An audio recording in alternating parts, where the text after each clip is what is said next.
When I'm not streaming, I'm thinking about streaming. I cannot wait to come back and stream and hang out with you guys. You're not just subbing to a channel and chucking me a few quid. It's so much more than that to me. Being in a parasocial relationship is like trying to use a seesaw with your mum at the other end. It's an unbalanced connection, disproportionately weighted to one side. Basically where a person, let's call them A, invests emotion, time or energy into another person or group, B. However, B is largely unaware of the existence of A. Now this is really common among fictional characters, entertainers, celebrities, and how they relate to some of their fans. And the term often comes with pretty negative connotations, conjuring ideas of sad, lonely people who waste their time and money to engage in an imaginary, delusional relationship. However, as it's become a bit of a buzzword lately, I would like to stress that a parasocial relationship is not inherently a bad thing. If I had to guess, for most people, they're just a positive supplementary factor in their lives. In fact, there's a fair amount of research that points to these positive effects. However, this wouldn't be a video by me if I wasn't being kinda negative and critical. See, I believe that certain social media platforms, especially something like Twitch, offers a pretty unique environment where parasocial relationships form at a particularly heightened level more often. If you're a regular on the platform, you've almost certainly seen a donation like this. Hey Moosterton, you missed my 3-month resub. Buddy feels bad, man. My dog and girlfriend cheated on me, but you're always here to cheer me up. XQCL 7777. Twitch streamers tend to be on a lot. Top streamers on the platform, such as XQC, often stream in excess of 10 hours a day. Inevitably, some of the more ardent viewers are there watching for a significant chunk of those hours. They watch and play a variety of games, react to videos, chat to friends. They occasionally will even watch the streamer complete remedial tasks, like cook or clean. This means that sometimes viewers aren't there to consume entertaining content in a traditional sense. They're there to hang out with someone they like. And unlike a lot of legacy media celebrities, through donations and through the live chat, which are often integral parts of a stream, the viewer has a direct line to the content creator. And it can help facilitate the feeling that the chatter has a personal connection with the streamer, especially if they respond to you. So, how are you guys doing today? Good day, bad day? What's been going on? My butt hurts. Oh my god, he noticed me. In the short term, some people feel like they get their necessary fix of some sort of social interaction, but they'll sometimes end up using this long term as a crutch and as a replacement for real relationships. I know for a fact that there are viewers who will watch a streamer for 30 plus hours a week. And with those kind of numbers, I think it's safe to assume that the stream is their primary source of friendship or human connection. Every moment I spend not staring at you through my monitor is like a moment without oxygen. Thank you. And quite simply, for most people, I don't think that works out very well. Eventually, that disconnect of how much you've invested in them versus how they literally have no idea who the hell you are will probably screw you. At the end of the day, it's simply not a relationship with someone who can understand you and dynamically respond to you. However, playing into that super invested audience member can bring you some dank cash money. But I think some people that really try to get a friend out of me are people that donate to me like crazy. Like, you'll have some of these guys that gift me thousands and thousands of dollars in gifted subs or in general. Those people want either a lot of attention, which is why they do it. They typically want to be my friend, right? They're trying to buy their way into my life. And they start DMing me. And then what am I gonna do?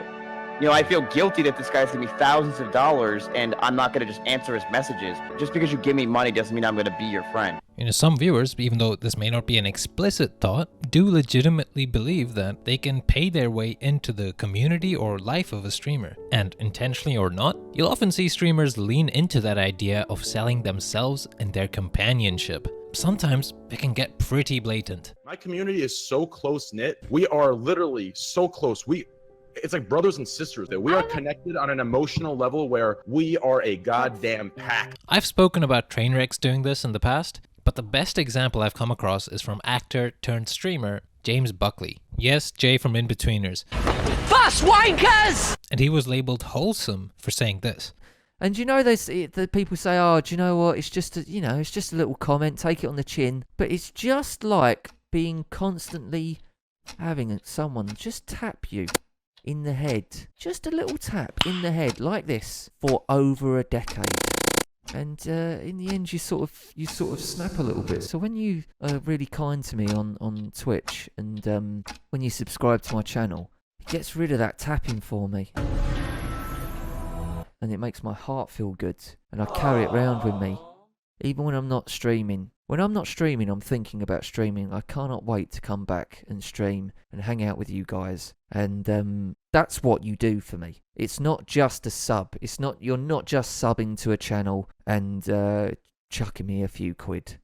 It's so much more than that to me. Now, I don't want to say he's definitely a Fucking liar, dude. but this is not wholesome Keanu, okay? This is cringe. Either he is just unhealthy as hell with social media, or he's intentionally manipulative. I mean, I don't get how the solution to reading negative comments should be, hey, give me money so I feel good. Maybe I'm projecting here, because I could never imagine myself doing anything like this unless I was trying to fleece my viewers. And at the time of seeing this clip, I went and watched further into that video recording, to make sure I have appropriate context. However, since that was 4 months ago, the rest of that VOD has now been deleted, so you'll have to take me at my word when I say, further on he actually goes on to say that if you sub to him, he'll add you as a friend on Steam, and that maybe you could become actual friends, because in his words, you never know, it could happen. And as you go up the subscription tiers, you get different levels of friendship. Oh, friend. I don't know, maybe I've been too harsh, and I don't think it's entirely intentional, but this is really weird to me. I don't know how else to say it. See, the reason why this kind of thing makes me uncomfortable is I view this kind of like a gambling advert. I mean, sure, a lot of people that gamble might just do it casually, they aren't going to become addicts or whatever. But more than anything, that ad is trying to catch people that are in mentally compromised situations, basically whales, that will continuously spend and waste money on some dumb shit that will likely never pay off. I just feel like the kind of fan you attract from engaging in something like this is somewhat likely to be in a similarly mentally compromised position. And something about trying to egg these people on and take advantage of them, because that's the easiest way to skate off shitty content, just rubs me the wrong way. But honestly, what James did is just a more explicit version of what a lot of content creators and personalities do. So one of the ways content creators try to get their fans invested in them is to make the fan feel like they're a part of some communal collective, like a family, something to stick by long term. And one of the best ways to do that is to label them, give them a name. Okay, one good tip is to have a good connection with your fans. And a good way to do that is to give them a name. That's very common. For example, I call my fans the bros. Ah, yes, a bro feast. And look, I'm not trying to say that people who do this are evil or bad. I just think that we kind of have a problem. And maybe it's only actually really bad in some rare extreme cases, but it's certainly not a non-issue because I see negative signs of it all the time. Where people will take an emotional investment to a strangely high level. And I have first-hand experience with this. So I will sometimes get DMs or comments from fans of people I've criticized, and it's clear they're not actually engaging with any of the arguments I made. They're just there to defend their guy's honor. What should be a nice form of escapism can sometimes turn insanely tribal. As if I have attacked them personally. And I think sometimes these guys should give themselves a little more credit. That there should be more to them than the life of some person that they don't know. And kind of on the flip side of that, there's also this weird thing where they will want their content creator to fit in like this neat little box they've carved out for them. And if the content creator defies the fans' expectations and steps out of that neat little box, a feeling of genuine betrayal might arise. A recent example outside of Twitch that perfectly encapsulates this was some really silly iDubbbz drama, where some people thought that he was a certain kind of person, and when it turned out that he wasn't exactly who they thought he was, they lost their minds. A section of my audience who thinks they know me, a whole nother group of people who feel personally devastated and betrayed. You lied to us. First of all, I'm not your fucking dad. Living vicariously to that extent, or latching your self-worth onto some other person who you not only can't control or influence significantly, but someone who doesn't even know you exist, is being really unfair to yourself. Something that might be often overlooked is the toll that these relationships can actually have on the streamers. If you are one of these reality TV style personality streamers, where to a large extent you are selling yourself, that can take a real mental toll on a person, as Asmongold explains. What is really the product? The product is the person. And there's a lot of people who give and give and give, more and more and more of themselves until there's nothing left. I get in positions like that. You're just completely drained, and you put everything that you have into something, you put yourself out there, and then whenever the sum total of your personality, your work, your dreams, and your hopes are just discarded by other people, the feeling of rejection there is it's very internal. It's not something that's oh well, they just don't like this or don't like that. They don't like you, and it's very hard for a lot of people to process that. I've heard successful streamers who make more money than most of us could ever dream of talk about feeling horrible when their viewer count is down. That's because it's not just about the money. This is grueling emotional labor that almost necessitates emotional validation for their work. Alright, so my final takeaways from all this. A parasocial relationship is not necessarily a bad thing, and I have ignored a lot of the positives in this video. Even like small sense of community or whatever, as long as it doesn't go too far, can be good, especially in times like these. I just wish that some content creators were a little less willing to go hard on selling themselves as a friend. Not just for the mental health of some vulnerable members in the fan base, but also for the streamer. And I understand that this is like very much easier said than done when there could be a lot of money on the line. I just wish it became less of a norm to try and grow a sycophantic groupthink cult of bros as your fan base. But this is such an accepted, pervasive thing today. If people at least started to pay lip service to the idea that there's a disconnect between them and their audience, I think that would be nice. And on the audience side, I wish people were a little more mindful and critical in how they consume media. Listen, I'm not a robot, okay? Like, at least not quite. I understand that people aren't going to view content creators as they're purely just for content. And it's fine to feel a connection, to relate, or even like a social media person. But just don't get too deep. Don't get too invested in stuff that's out of your control. You don't have to defend every aspect about them. And at the same time, real people aren't going to be a perfect mirror of what you want. There's value in being able to extract positives and discard the rest. If you find yourself consuming someone for like 30 hours a week, maybe take a step back and evaluate things. I genuinely think this is an issue that will only get worse.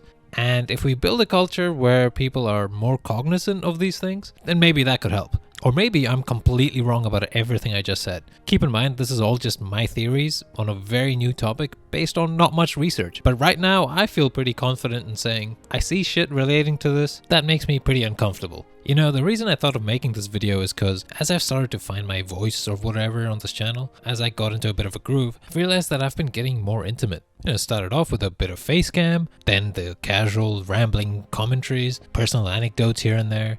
The channel is still tiny, but I do now have something kinda resembling a core viewer base, even if it's small. So I was just kinda thinking about this stuff, especially since I've been considering streaming. And finally, I've had this membership join button thing available to me for a while. So the other day I start setting it up, trying to see what it's all about. And you're required to have like perks, and they recommend stuff like exclusive live streams and shit like that. But I ended up writing absolutely nothing for every perk. And surprisingly, after review, it actually got accepted.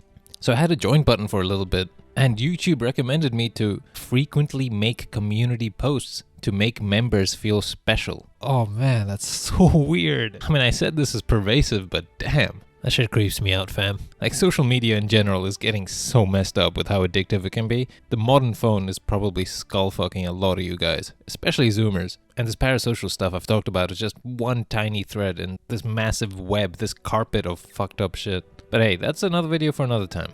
Oh, and as for why don't I keep the join button, it's not like some big moral crusade or anything where I think they're inherently evil. I don't know, it would make all this feel too official for what it actually is for me. And then I might feel obligated to provide something, even if it's just regular content, Right now, I figure if I just focus on making whatever I want to make, and if down the line I actually gain a somewhat big audience out of it, then at that point I can worry about maximizing money or whatever.